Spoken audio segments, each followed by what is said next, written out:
Won't you be mine? Hey everyone, welcome to my backyard. It's a gorgeous morning. I thought I'd go live with a little something that's been showing up for me. It just popped up this morning and I was like, I want to talk about this for some reason because all the neuroscience conversations, the spirituality conversations, a lot of the stuff that you can find will talk about consciousness.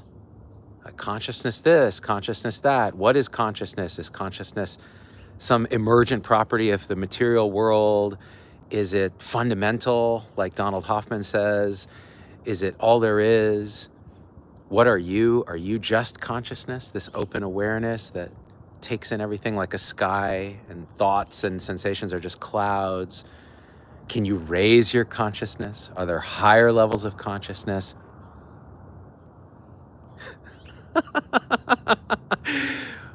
What a fucking joke. So what if all of that was bullshit? All of it. What if there's no consciousness? So bear with me, because this is all words, so, it's all a story ultimately. But what else are we going to do? It's YouTube, for God's sake. We got to tell stories. What if the idea that we are a conscious entity experiencing a world is just an illusion, is just a misapprehension? And what if even this idea of awareness, this idea of knowingness, like a knower, is just another thought, another appearance? And so what if the whole idea of consciousness, like how is it that this piece of meat is aware? What if all of that is wrong? There's no meat, there's no awareness. How might that be? And how might that be something you could look for right here? And I'm using these words lightly because the you and the looking for doesn't make sense, but bear with me. So what if everything that you're hearing, seeing, feeling, tasting, touching, smelling, thinking, that whole sensorium, what if all of that was just appearance, like apparition? Exactly what it is, without any knower. So instead of consciousness of something, instead of consciousness as a field of knowingness, what if there's just the apparition, just the appearances? In a sense, self-knowing, just what they are. And the grand illusion is when those appearances take this configuration, there's another appearance that arises, a thought appearance that says, I'm experiencing this world. And in reality, there's just, as Longchenpa says, since everything is but an apparition, perfect in being what it is, having nothing to do with good or bad, acceptance or rejection, one may well burst out in laughter. And what if that was the cosmic joke? That all the gurus and all the scientists and all the teachers and all the fucking everybody has been prattling, including me, prattling on about consciousness, awareness, spirit. And in reality, it's just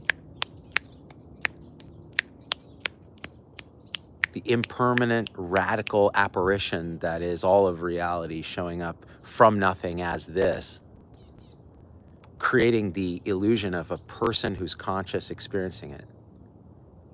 So what happens when that's ultimately all there is and it's known by no one? I don't know. Feels a little like freedom, like radical freedom, for everything to be exactly as it is,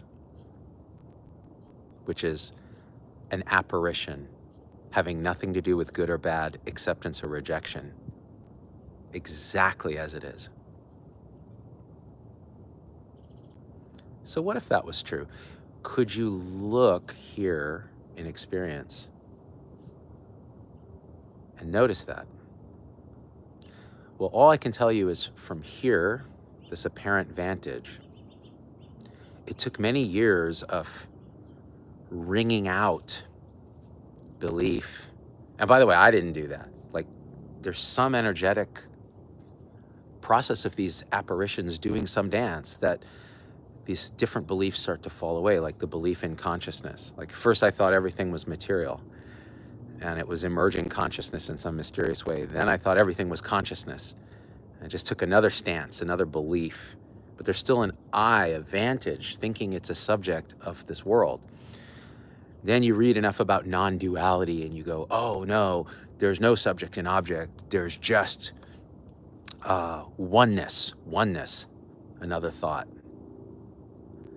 So what happens when all of that collapses? And some of that collapse had to happen when different traumas and different, emotional holdings and different avoidances of what feels like things in the body had to unravel. And then it's like, ooh, there's nothing happening at all except these radically ephemeral appearances that create magically and miraculously the entire illusion of me and the world and time and space and story. So when that happens, it's kind of like, well, what else is there to do but live it? Like, let it be exactly as it is. So Zubin wants to make a video, Zubin makes a video. Zubin wants to go have coffee, he's gonna have coffee. Zubin wants to go to the gym because body wants to do something, go do it. And that secondary doom loop of thought, which is more appearance, that thought it was in charge as a separate being, can still show up. But it's just like, you just giggle at it, like, oh yeah. Thought there was an I in control of all this. Thought there was an I who knows it could be other than it is. Nope, appearance, thought. Even suffering itself is felt as that radically free appearance with a spin valence of the appearance of discomfort, the appearance of judgment, the appearance of resistance.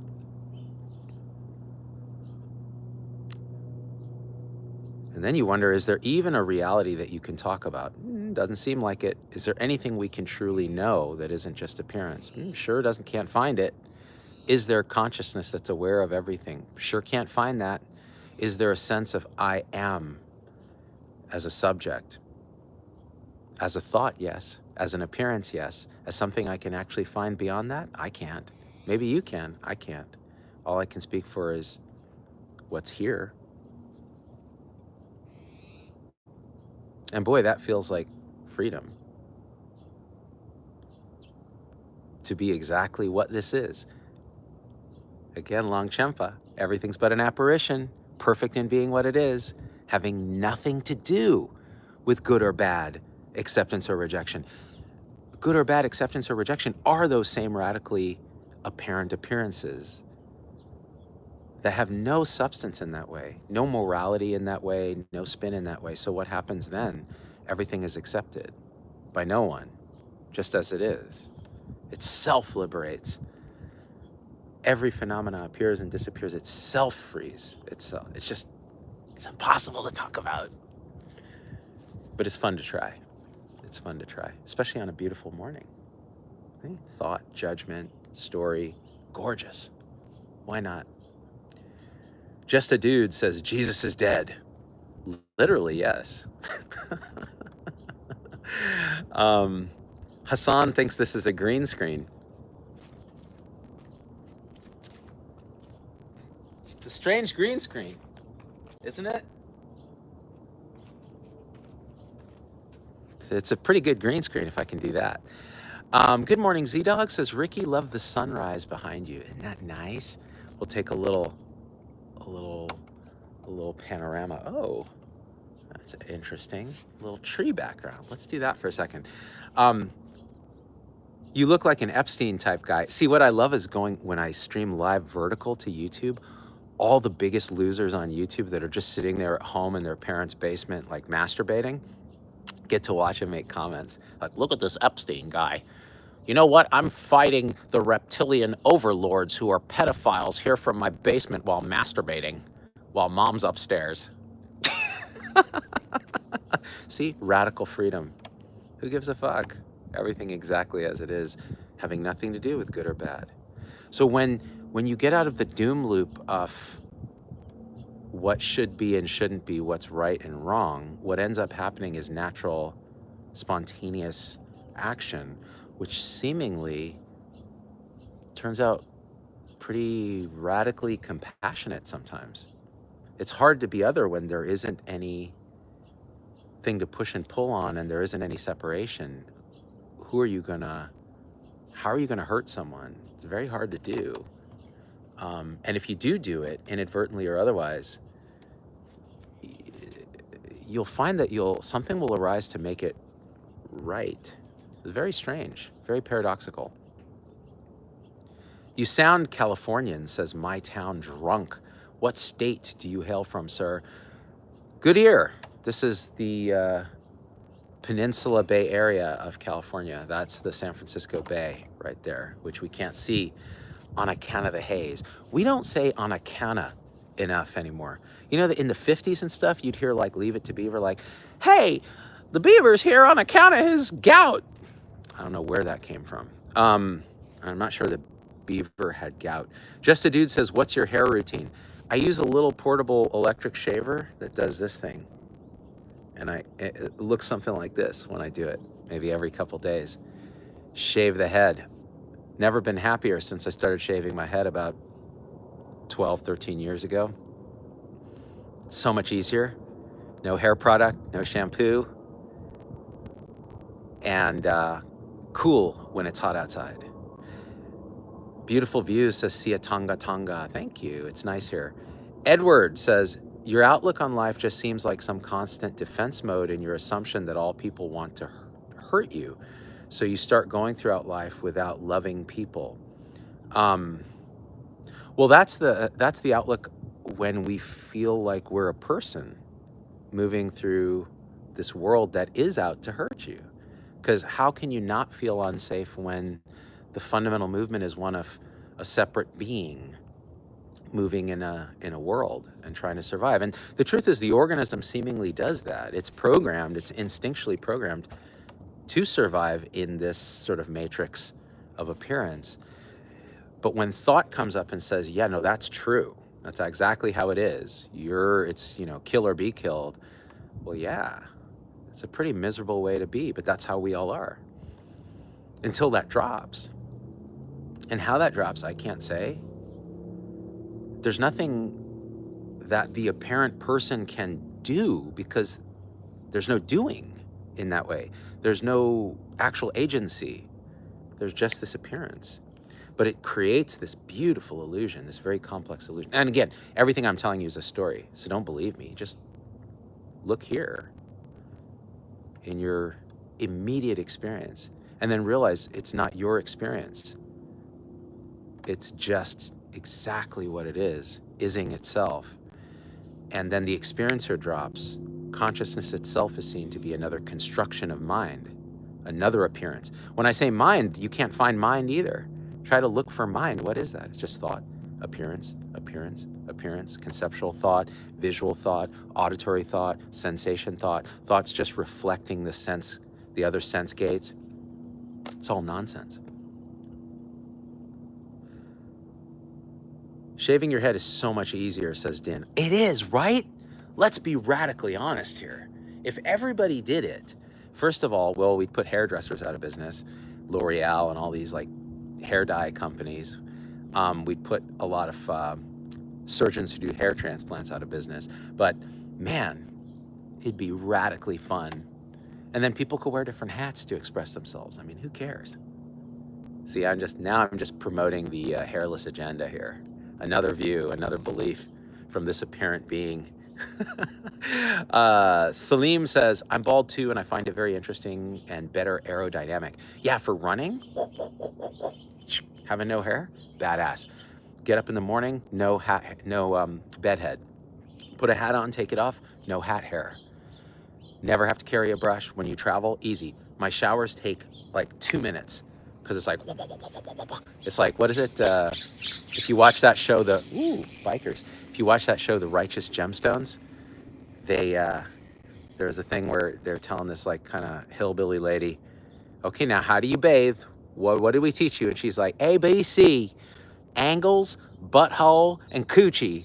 Those are the things you clean, right? The angles, the butthole, and the coochie. But when there's no hair, you can take hair out of it. Let's see. Love it, Z Doggy, says Juliet. When's the bad arsed Vader on the way? I know, I gotta resurrect Doc Vader out of his meditation egg. You know, just takes a minute for me to get interested in that. Kevin says, it's up to us to decide which people it is worth being hurt by. That's a story in the relative world, sure. Like, you're going to have agency to decide who to trust and not to trust and who to let hurt you and who to be vulnerable with and all that. That's all great. It's all the story that we can believe to the extent we want to believe it. At some point, even the story drops and then there's just spontaneous action, spontaneous emotion, feeling everything exactly as it arises. And that secondary loop of thought that pushes and pulls on reality relaxes. And then it's just the conditioning. You realize you were always a robot in that sense. You were always just conditioning playing itself out. And that itself is liberating for no one. That's the paradox. It's not wantable in that way because there's no one who could want it. The self that's trying to perpetuate itself is nothing but a series of thoughts, beliefs, and energetic sensations that comprise what we think is us. And ultimately that isn't real in any sense beyond its appearance. So it can't want this kind of liberation that I'm pointing at, the liberation of everything just as it is.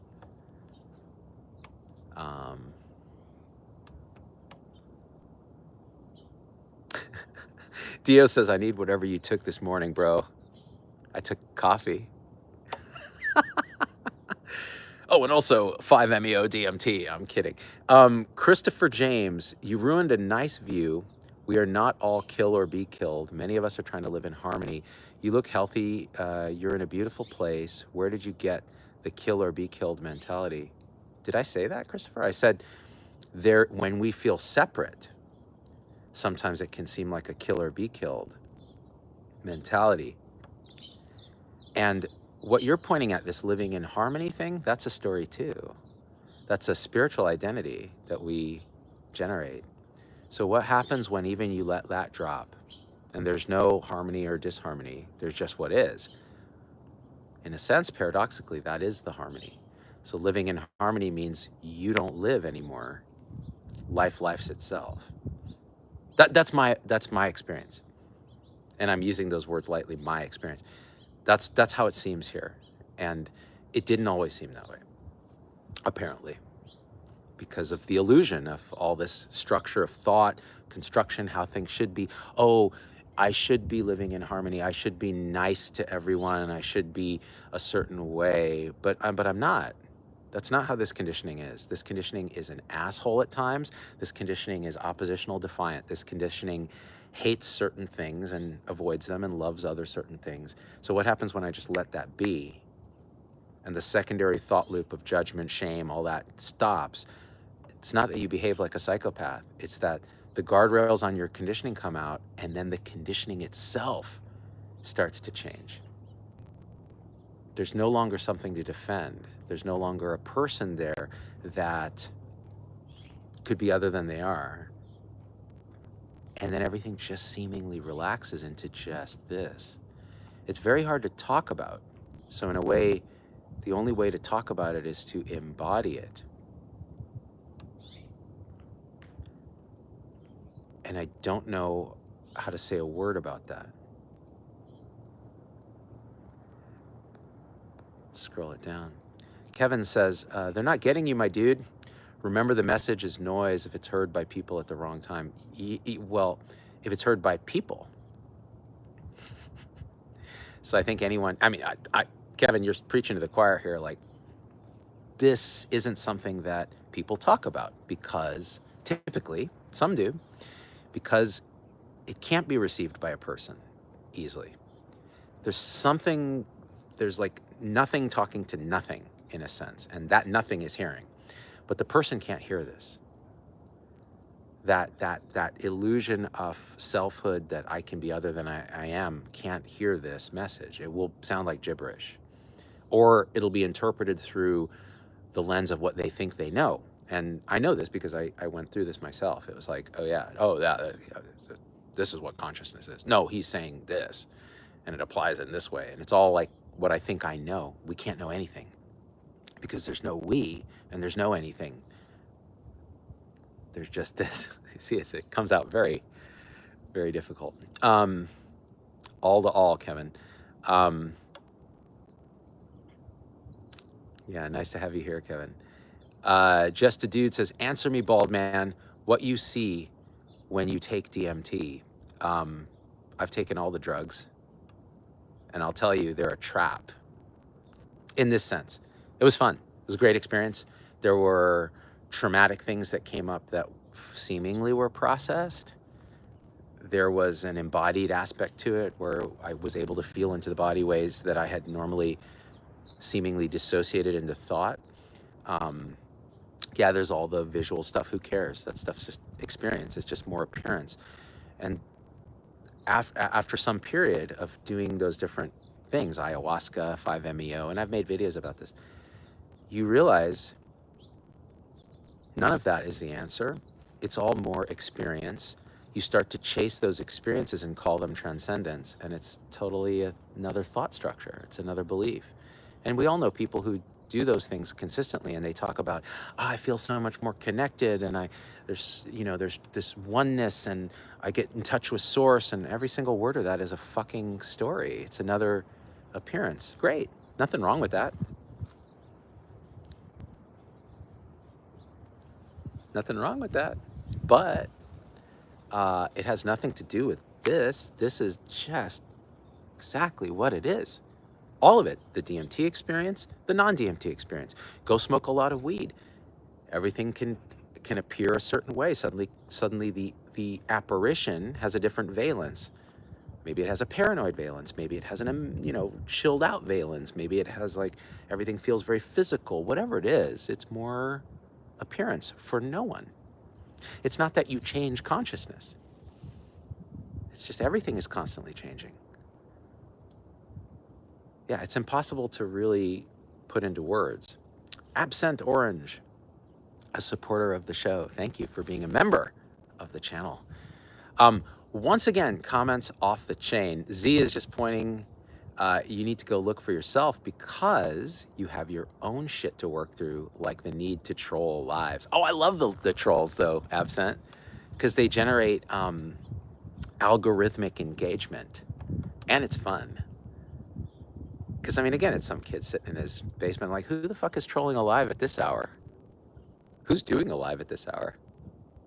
It's great. Okay, Just a Dude. This is a good comment. I feel like I need psychedelics because I feel it's the only way to know more. Okay, so I used to think that. And then, because when I was young, I did psychedelics in college, and they gave me this glimpse into like, oh, the mind is this crazy thing. It's much more than I thought. Consciousness is this whole big, open, expansive thing. And then I had a couple bad trips, and I was like, nope. Because the fear of the separate self in that setting and all the phenomenology that was appearing, I was like, nope. And then years later, as a middle-aged person, I said, okay, now I'm going to go back intentionally, try to feel through different traumas, different insights, use these medicines to know more, as you said. And then the insight ultimately. And I can tell, okay, let me tell you a quick story. So 5-MEODMT is one of the strongest psychedelics known to man. And I've done it on 2 separate occasions in a series. The first time it was this like escalating series, and I made a video about it. You can find it, like my doctor's psychedelic journey, some shit like that. And it went through all this, like, oh, in the body there was this feeling, and then I was reliving, you know, my father's passing, and I had all this resistance to the, you know, the early trauma of being sick as an infant and all this stuff.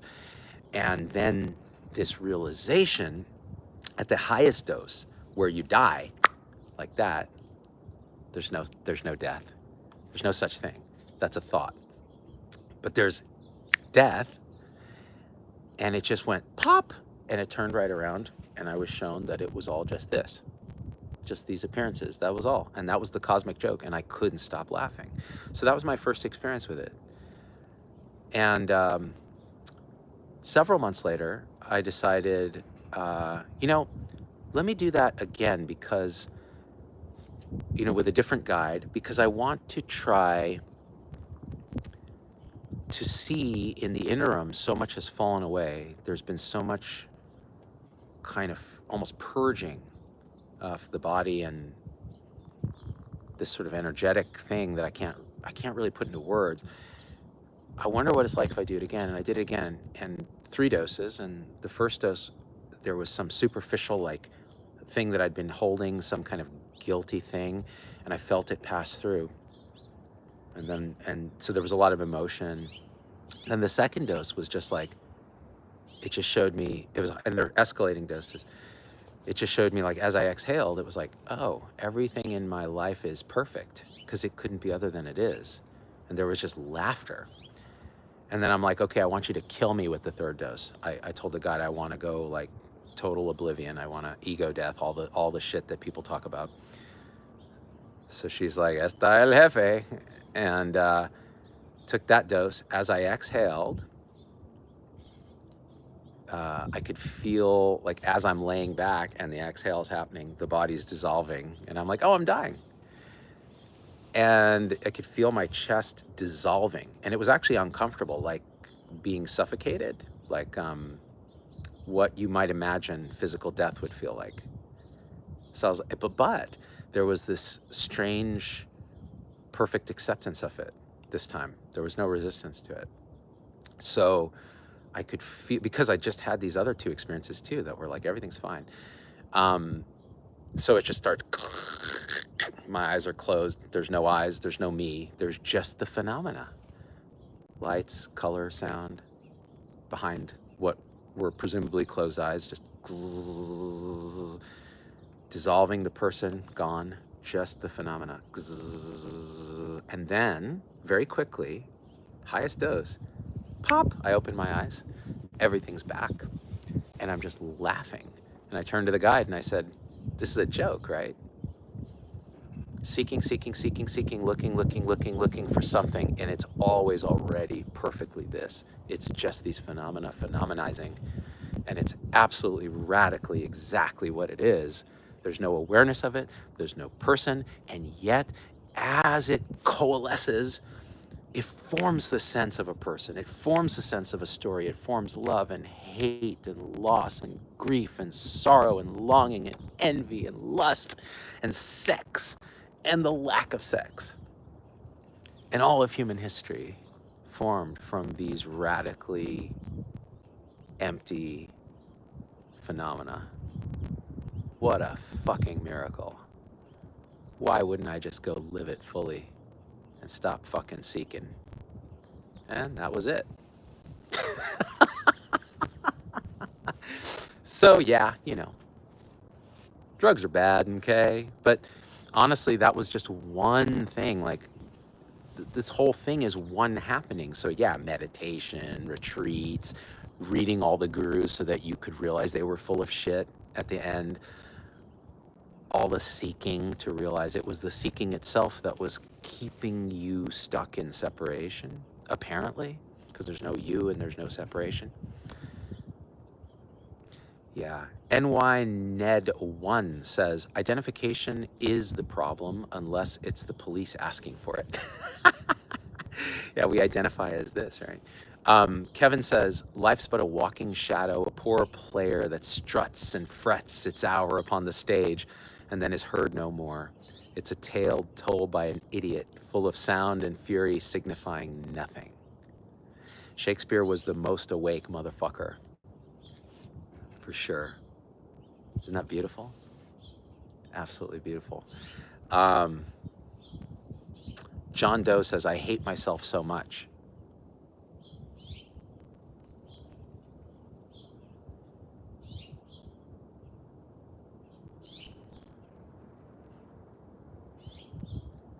Can you see from that one comment, everyone, John Doe, that one comment, the fundamental root of all human suffering? I hate myself so much. It'll break your heart because you see the root of suffering, this misapprehension that first of all, I'm real as a self, and that I could be other than I am, that this could be other than it is. And all this sense of separation and shame and hurt, self-hatred, what is that? When an illusion hates an illusion, and yet we believe it so fully because it's such a fucking compelling illusion. Like, it's a wonder anything wakes up. It's so compelling. It's heartbreaking. So then you see human suffering. How can the heart not just explode with compassion? Because you know what it is. You know how it is. You know how tricky and insidious and horrific it is when we believe this illusion. That was the release that I experienced, was, yeah, this is totally just appearance, and also a beautiful, compelling illusion, and it can be both at once. But knowing that it is just what it is the freedom from that secondary suffering of I hate myself so much, as John says.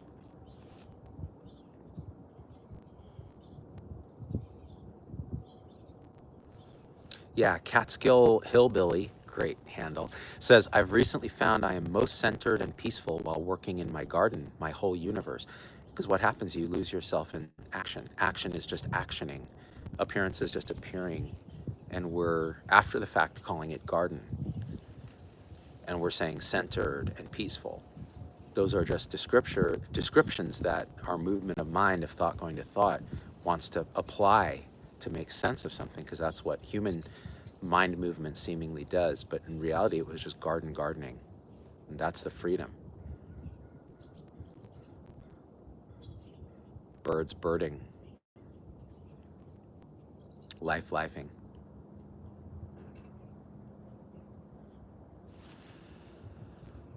Hi, Elena. Hi, Smiesko. Lindsay says, John Doe, love to you, brother. I'm sorry you're going through it. It's when you see human suffering, even in a comment from someone who's using an alias like John Doe, you know what it is because you've experienced it. And when you see clearly what this is, there's no you to see it, and you see how it can take on a configuration that feels like suffering, and that configuration feels like a self that feels like there's no hope. Oh, it's like you just move toward it. It's a natural movement of compassion, like almost the bodhisattva's movement they talk about in Buddhism. But there's no owning that pain as yours, and there's no sense that it could be other than it is, and yet the heart opens, whatever the heart is. It's very mysterious. Because people would say, oh no, this understanding leads to nihilism. It doesn't. It can. I mean, anything's possible. But here it hasn't. Here it's more like, I just want to sit with people who are suffering. I don't know why. I don't want to teach them anything. I don't want to teach them this is an illusion or any of that shit. I just want to sit with them and hear them express. Patty says, the self seems to keep suffering at a distance. So you could say that the movement of thought that we confuse with a sense of self tends to generate this field where there's distraction from what seemingly is labeled as uncomfortable. And so we don't trust the body, we don't trust the sensation field, so thought moves into thought. And then it's thought going to thought going to thought, and you're living in this matrix of thought that you think is real. It's like a maze, like a house of mirrors. Ross says, are you in California? Yeah, I'm in the San Francisco Bay Area. I miss the morning mists there. I lived in San Diego 18 years, still till suffering took over my life. I'm back on Long Island, New York now. Hey, you're in a good place. I was just in New York. I prefer it to this place. And I've lived here for years, but I was born in New Jersey. Lived there till I was 8, just across from New York. Morristown and Ridgewood and Summit. Those are the places we lived. Cedar Grove. And now I'm the Mid-Peninsula, San Francisco Bay. Not in the city, because the city, I don't like it. And it's a pale imitation of New York. New York's amazing. Oh my God, incredible. Yeah, cities have their pros and cons. But this constellation of conditioning kind of really enjoyed New York. But I enjoy nature and I enjoy the weather here better. So there's that too. It's all preference. It's all just conditioning. Phil says, shout out to Vinay for getting back into the government and making healthy changes. Yeah, he's the voice of reason there. So hopefully, more. I can't say much because I don't want to, let's just say he's the right guy for that position. Yeah, and we were going to do VPZDs after he was forcibly resigned, and the window closed so fast that he was rehired, and now we can't do it because they're not allowed to do outside social media that isn't directly work related. So when he leaves FDA, we'll have lots to say. Zoo York, yeah, brother. Ross. Eric says, I saw your last post and have been happy ever since. I saw your last post and have been happy ever since. Eric, which post was that? Remind me what I said. Everything falls away and I forget.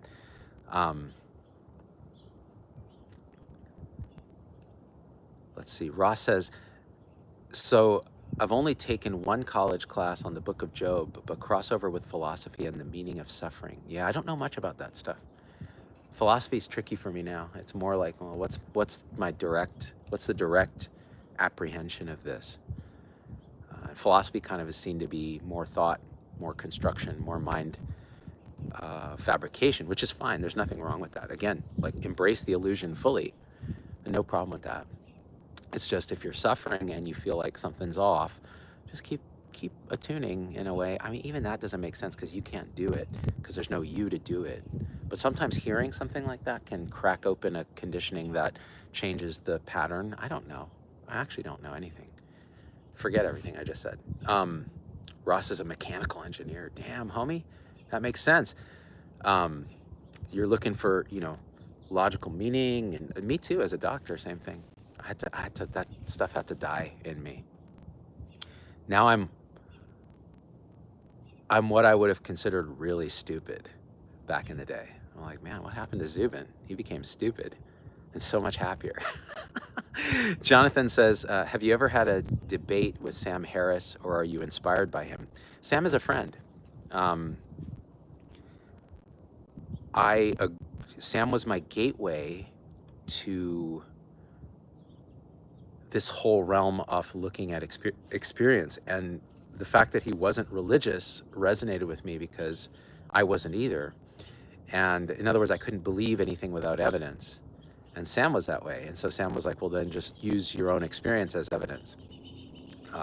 Now Sam is a little intellectual and a little cognitive and a little conceptual for my taste these days, but he's very helpful to a lot of people. And then at some point it can feel like a little bit of a fixation. For me, it did. And I had to let Sam go too, like as a guru, right? Like all the gurus, you end up letting them go because you realize they were all provisional. And in the end, it's like, this is the guru. Like, look at it. Look at it. Listen.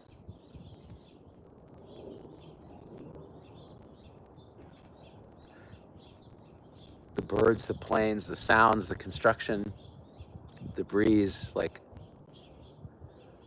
all those are just words. But what this is in its purest sense, these phenomenal appearances, perfect in being what they are, having nothing to do with right or wrong, acceptance or rejection, one may well burst out in laughter. Longchenpa. Poland Alex says, quote, movement of thought. I dig. How does integrity connect between this movement and pure presence? So, okay, I'm going to go a little hard, Poland. This has nothing, this is not personal. Every word you said in terms of integrity, connection, movement, pure presence, everything we're saying is thought construction. It has nothing to do with reality. It's a way of speaking because we have to talk. It might point you in a direction of non-conceptual thinking, but this is totally non-conceptual. I can say it this way. There's no consciousness, there's no presence, there's no integrity. So what's left? Another way of saying it, and I've said this before, is you're already dead. And this is what that looks like. So you don't exist. So what is this then? Exactly, perfectly what it is. Self-releasing, self-knowing, and even these words don't make sense. Absolutely free.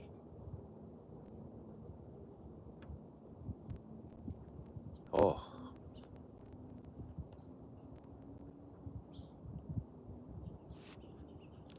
So funny, motherfuckers are flipping through their shorts feed and this bald guy shows up in his backyard and he's talking all this shit and they're just like, what the fuck? Oh, it's great.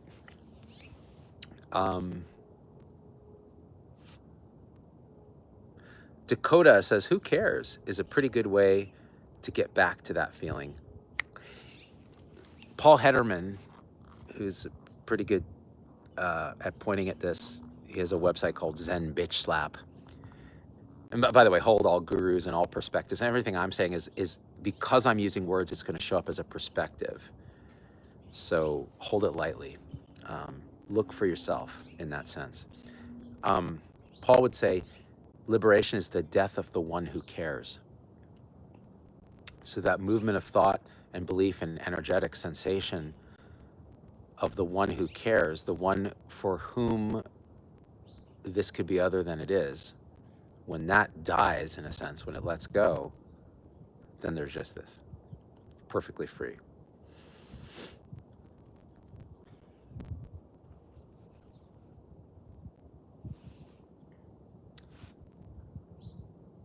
Poland Alex says, we are a way for the universe to know itself, Carl Sagan. That's a nice story, isn't it? Carl was amazing. I saw him live in 1991 when I was a high school senior in Fresno. I grew up in Clovis, California. In Fresno. Oh, that was a blue jay. In Fresno, California at the Fresno State University campus in a big auditorium. And I sat in the back with my friend and we were metalheads. We would play guitar, listen to Metallica, Rush, Queensryche, but we were also big nerds, of course. And Sagan came and I'm like, dude, let's go see Carl Sagan. It's fucking crazy. Billions and billions. And we saw him and he was talking about the greenhouse effect on Venus and how it related to global warming on Earth. This was 1991. And talking about other stuff. And then at some point he said, and when the billions and billions, and I was like, it was like watching a sitcom and seeing someone say their catchphrase. And so I stood up and I was like, woo, clapping. The entire auditorium was dead silent. I was the only one doing that shit. And everyone turned around and looked at me. Carl didn't notice because he was fucking way down there, but I was like, that's when I realized maybe I'm a little off. Maybe I don't fit into this matrix as well as I might have liked. But okay, back to your point. We are a way for the universe to know itself, Sagan. Okay, what if, bear with me, this is more concept, but it points at something non-conceptual. What if there's no universe? There's no knowing. There's no itself. There's just this. Is there any need for the universe to know itself beyond it being another story that we can tell that's delightful? And it's a delightful story that there's a universe that knows, that evolves into this, that then is conscious emerging and knows itself. What a beautiful fucking story. Wow. That's magical. Another story. Inhabit it to the degree you want to get the goosebumps. And then come back here.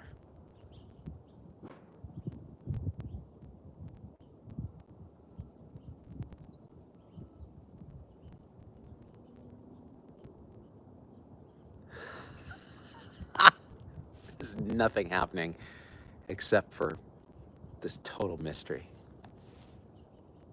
Consciousness, can't find it.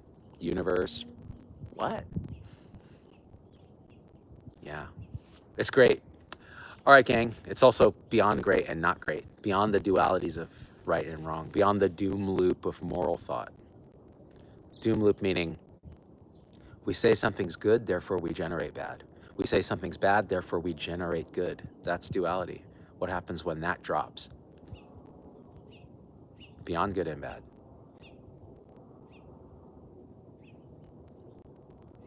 Thank you for sharing your morning with us, Z, Catskill Hillbilly. Catskill, thank you for sharing your name with us, Catskill Hillbilly. I love that shit. Thanks for being here. Everyone, peace out, Napoleon. See you next time.